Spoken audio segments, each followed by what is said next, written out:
Friends সকলোকে মোৰ নমস্কাৰ। আজি ৰাতিপুৱাৰ পৰা ৰ'দটো খুব ভালকৈ ওলাইছে কাৰণে মই গছৰ কাৰণে যিখিনি মাটি ৰাখিছোঁ সেইখিনি অলপমান ৰ'দত দি দিছোঁ আৰু গোবৰ অলপমানো আছিলে সেইখিনি ৰ'দত দি ভালদৰে শুকাই লৈছোঁ। এতিয়া 1:30মান বাজিছে, মই এইখিনি ভৰাই লওঁ।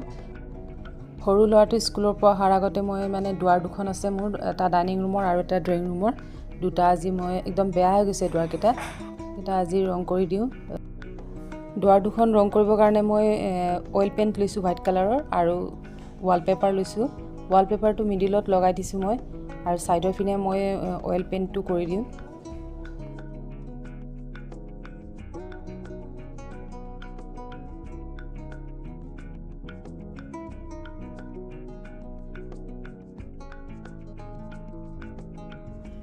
ফ্ৰেণ্ডছ, ভিডিঅ'টো চাই ভাল লাগিলে লাইক কৰিব, ছাবস্ক্ৰাইব কৰিব আৰু কমেণ্টো কৰিব। এতিয়া তলৰ পাৰ্টখিনি মই ৱালপেপাৰ লগাই আছোঁ।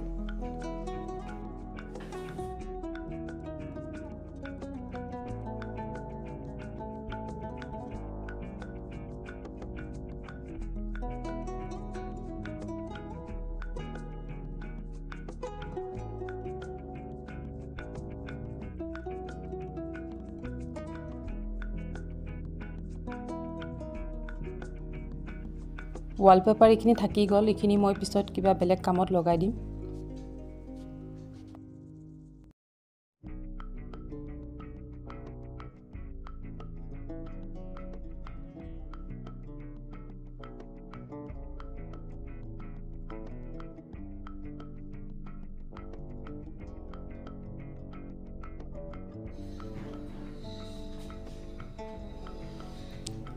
দুৱাৰ দুখনেই কালাৰ কৰা হৈ গ'ল। এটাতো আগৰে পৰা ৱালপেপাৰ লগোৱা আছিলে ড্ৰয়িং ৰুমৰখন, এইটো ডাইনিং ৰুমৰটো হয়, এইটো ড্ৰয়িং ৰুমৰ হয়।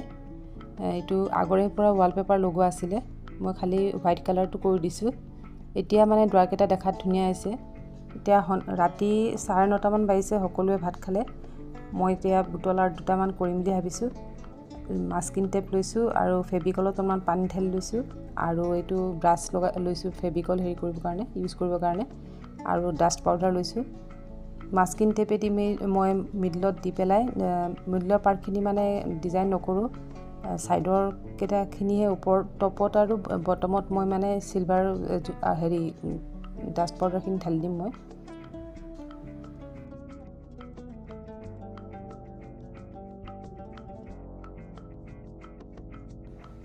মাস্কিন টেপ লগোৱা হ'ল, এতিয়া মই ফেভিকলখিনি লগাই দি আছোঁ, তাৰ ওপৰতে ডাষ্ট পাউডাৰখিনি ঢালি দিম। এটাত গল্ডেন ডাষ্ট ঢালিম আৰু এটাত মই চিলভাৰ আৰু গ্ৰীণ কালাৰ দুটা কম্বাইন কৰি পেলাই লগাম।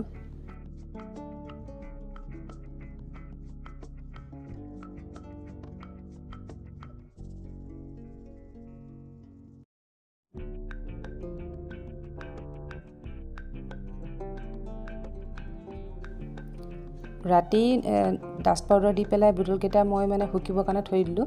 ৰাতিপুৱা গা পা ধুই ভাত চাত খোৱাৰ পিছত মই এতিয়া কাৰ্ডবৰ্ড যোনটো আছে সেইটো দি পেলাই মই সৰু সৰু ফ্লাৱাৰ্ছ আৰু লিভছ বনাই লৈছোঁ।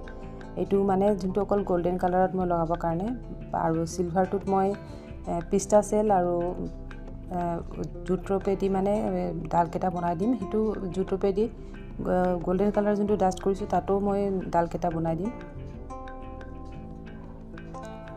যোনকেইটা ফ্লাৱাৰ্ছ বনাইছোঁ আৰু লিভছ বনাইছোঁ তাতে অলপমান ফেভিকল দি পেলাই ডাষ্ট পাউডাৰ অলপমান ঢালি দিছোঁ, অলপমান শ্বাইনিংটো আহিবৰ কাৰণে। তাৰপিছত মই ডালকেইটা অলপমান ফেভিকল লগাই পেলাই ডালকেইটা বনাই লৈছোঁ। কিন্তু ফেভিকলৰ বদলি যোনটো ইনষ্টেণ্ট যোনটো শুকাই যায় সেইটো হ'লে ভাল। ফেভিকল হ'লে খুব কষ্ট হয়, শুকাওঁতে অলপমান টাইম লাগে। সেইটো কাৰণে মই কি কৰিলোঁ, এই হট গ্লু গানৰ যোনটো ষ্টিকটো আছে সেইটো মই কেণ্ডেলত গলাই পেলাই ষ্টিক কৰি দি আছোঁ। মোৰ হট গ্লু গানটো বেয়া হৈ গৈছে, সেইটো কাৰণে ষ্টিকটো দি কেণ্ডেলত মেল্ট কৰি পেলাই লগাই দি আছোঁ। এইটো অলপ থাকে, বহুত পটককৈ ষ্টিক হৈ যায়। বেলেগ ভাল গ্লু মোৰ ওচৰত নাছিলে, সেইটো কাৰণে গ্লু গানৰ যোনটো ষ্টিকটো আছে সেইটো দিয়ে ইউজ কৰি আছোঁ। ফ্লাৱাৰ্ছকেইটাৰ মাজত মই বিটছ দি দিছোঁ ৰেড কালাৰৰ সৰু সৰু।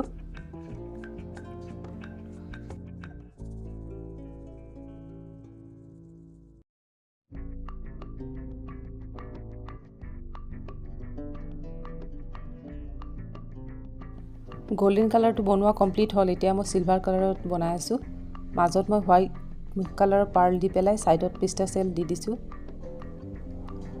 ঘৰত ৰখা কিছুমান বস্তু দি পেলাই DIY বনাই পেলাই ঘৰ সজালে যিকোনো সজোৱা বস্তু এটা ৰাখিলে ভাল লাগে চাই আৰু যিমান পাৰে মই মানে ঘৰৰ পেলনীয়া বস্তু দিয়ে বনাব ভাল পাওঁ বাহিৰৰ পৰা কিনাতকে